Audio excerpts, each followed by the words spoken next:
Welcome, today I'm showing how to turn off your Siri in your iPhone SE 2022. First of all, open your settings, then scroll down and find Siri and search option.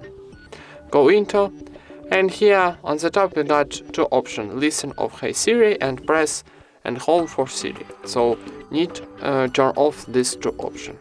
So listen to Siri, Hey Siri is turn off, now turn off, press home of Siri.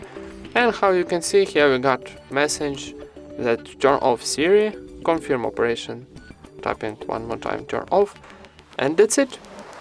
Thank you for watching, leave thumbs ups and subscribe to our channel.